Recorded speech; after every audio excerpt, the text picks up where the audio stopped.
Uh, yeah, since I worked for the Herald Times and I covered entertainment, then I kind of grabbed the popular entertainment beat. So from the late 70s on, I was able to go to whatever shows I wanted and review them. So caught a lot of the shows, I think, in the heyday of Assembly Hall.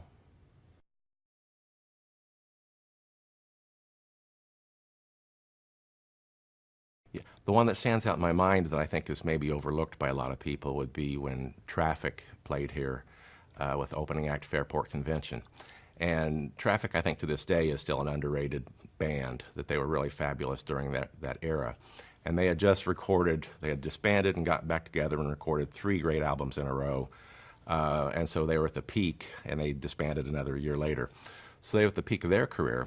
And then, as it turned out, Fairport Convention was the opening act. And that was another British band that was kind of the legendary folk rock band, had disbanded, gotten back together, and they had their lead singer, Sandy Denny, and she tragically died a couple of years later, so she's lost to history. So had an opportunity to see Sandy Denny and then to see Traffic and on the same bill, so that was one that stands out to me.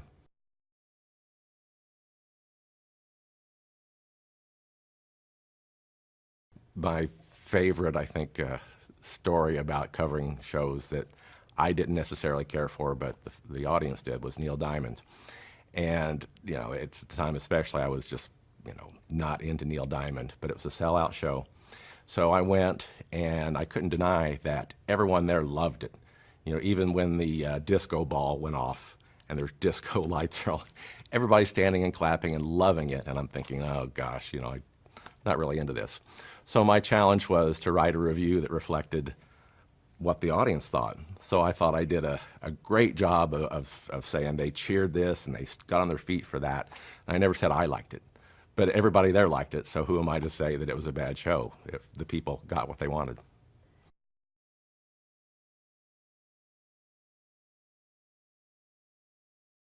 Oh, it's certainly beneficial, but the history of Assembly Hall is where you need to go with that question. That as a lot of people know, it was hard for the university to get it built. That a lot of people said they didn't want to see a basketball palace. So they had to make the plans such that it would be a multi-use student assembly facility. And so what they wound up having was something that wasn't really great for anything. It's not a great concert hall. In fact, it's not a good concert hall. It's a good basketball arena for 6,000 to 8,000 people, and everybody else has a bad angle. So that's kind of the problem with Assembly Hall, is that it's not the best, for sound or anything else. And the construction of it makes it that way. You've got 2 big long sides, and the stage is here, so you're trying to blow out the sound this way. So it's never had good sound. But the good thing about it was that was when big mega concerts really took off. And so we had a place to have them. So that was the real benefit. That I think, if you've seen, there haven't been that many concerts in recent years, and there are arenas in Indianapolis and Louisville and other places. But it really helped IU get, especially in the 70s, all the big names, all the big shows, and so it was really beneficial then.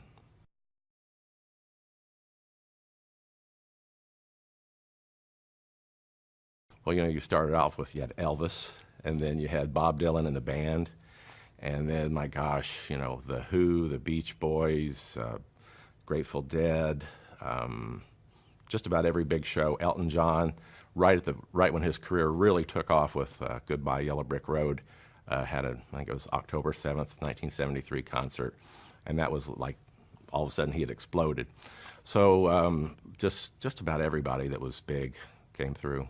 One thing that was interesting about the whole idea of this multi-purpose facility, and at the time I'm told too that safety at large arenas was a big concern, and so that's one of the reasons why the hall was built with those big walls on either side of the basketball court. So one of the things they pitched to the General Assembly was, again, multi-purpose facility. Circuses were big then. Now they're not politically correct, but they were big then.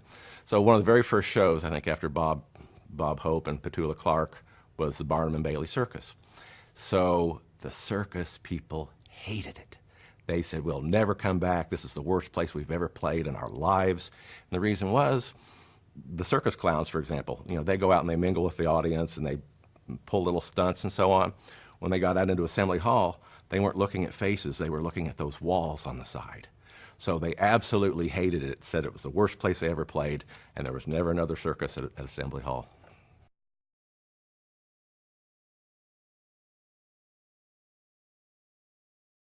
Well, that's one I know for sure from IU administrators telling the story. I know John Mellencamp said he never wants to play there again just because of the acoustics and the sight lines and that sort of thing. And so I can't attest to others, and what their reactions might have been, but it never has really had a reputation as a great hall just because of the configuration of the seats and the sight lines.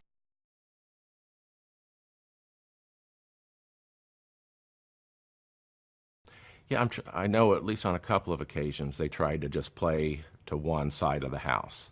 I think Mellencamp might have done that once. There was another show that did that. And it worked a little bit better, but then you've cut your house in half right there.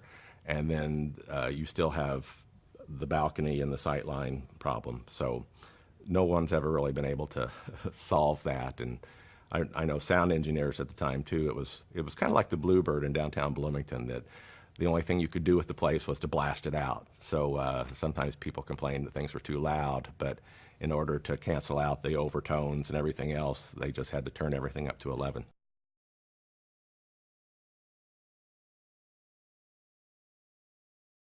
I can add too that I probably saw 15 or more Grateful Dead shows in the course of their career. Worst show was here. I don't know if the band was just having too much pre-gaming before the show or not, but they were just too obtuse. Everybody was kind of looking at each other like, they're just jamming, and it was like free-form jazz instead of playing some of the songs you wanted to hear. So unfortunately, that was one of the worst shows that I ever saw the Grateful Dead do. But there are others.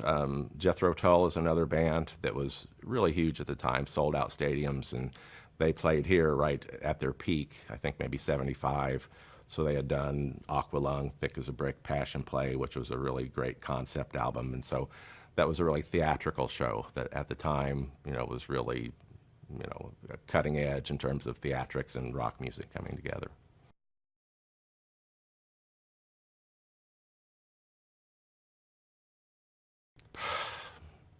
Certainly saw some good ones up in Indy at whatever it is now, Verizon or whatever they call it.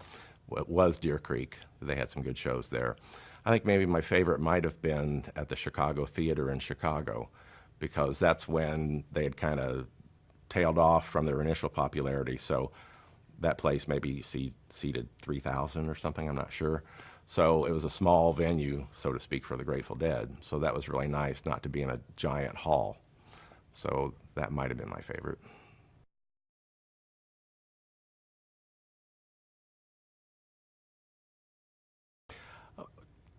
Assembly Hall is just such an enigma for basketball and for concerts that, as I've said, that there are things that are just structurally not good about the place when it comes to viewing certain kinds of events.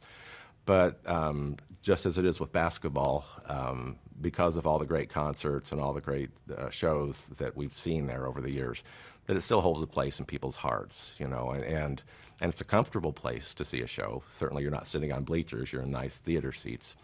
So despite the limitations of the arena, I think all the talent that came through has created a lot of memories for people that we'll always have.